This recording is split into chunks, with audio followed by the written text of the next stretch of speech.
အားလုံးပဲမင်္ဂလာပါရှင်အခက်ရဲ့စက်ထမမြောက်နီလန်းကတော့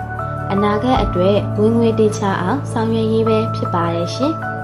လူတိုင်းရဲ့ဘဝဟာကလေးတငယ်အဖြစ်နဲ့စတင်ပြီးဦးမင်းရရောချင်းနဲ့အဆုံးတကြရပါတယ်ရှင်မအိုးခင်ကွယ်လွန်သွားခဲ့တာကလွယ်ရင်ဒါဟာအားလုံးအတွက်ဖတ်သွားရလမ်းကြောင်းပဲဖြစ်ပါတယ်ရှင်အဲ့ဒါကြောင့်လူတိုင်းဟာမလွဲမသွေလုပ်ရမယ့်အလုပ်ကဦးစားမင်းစာရှာထားဖို့ပဲဖြစ်ပါတယ်ရှင်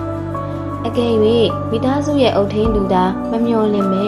အသက်သိမ်းမသွားခဲ့ရင်ကြံရည်သူတွေဂတိလင်တာမဖြစ်စေဖို့အတွက်ယင်းဒီမြုံနှံမှုတွေတူတင်စုဆောင်းမှုတွေပြင်ဆင်ထားရှိရမယ်ဆိုလိုတာပါရှင်။အိုးရီမီယာဝေမြုံနှံခြင်းမျိုးယုံကြည်စိတ်ချရသူထံငွေတိုးပေးထားခြင်းမျိုးကိုစနစ်တကျပြင်ဆင်မှုတွေဟာအနာဂတ်အတွက်စိတ်ချရမယ်ပြင်ဆင်မှုတွေဖြစ်ပါတယ်ရှင်။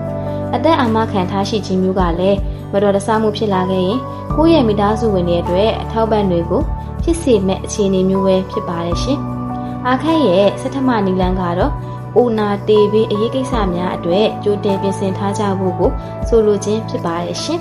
။တသမမြောက်နီလန်းကတော့ဝင်ငွေရှာဖွေနိုင်စွမ်းတိုးတက်အောင်ပြုလုပ်ခြင်းပဲဖြစ်ပါတယ်ရှင်။ဒီနီလန်းရဲ့ဆိုလိုရင်းကတော့ပတ်စံနောက်ကိုလိုက်မနေပဲကိုယ့်ရဲ့တန်ဖိုးကိုမြင့်တင်ခြင်းဖြင့်ပတ်စံကကိုယ့်နောက်ကိုလိုက်လာအောင်လှုပ်ဆောင်ခြင်းပဲဖြစ်ပါတယ်ရှင်။ငါချမ်းသာခြင်းနဲ့ဆိုတဲ့ရေပူရတဲ့ငါဒီလမှာဝင်ငွေဘလောက်ပိုရရမယ်ဆိုတဲ့တိကျတဲ့ရည်မှန်းချက်ရှိခြင်းက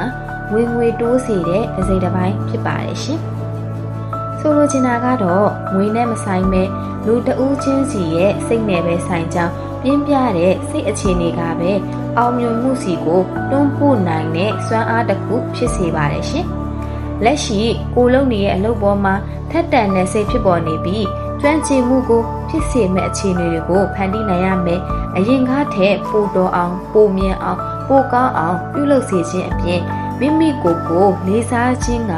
မိမိတန်ဖိုးကိုပုံမမြင့်တက်စေမှာဖြစ်ကြောင်းကိုအခက်ကဆိုလိုခဲ့တာဖြစ်ပါတယ်ရှင်။အားလုံးကိုကျေးဇူးတင်ပါတယ်ရှင်။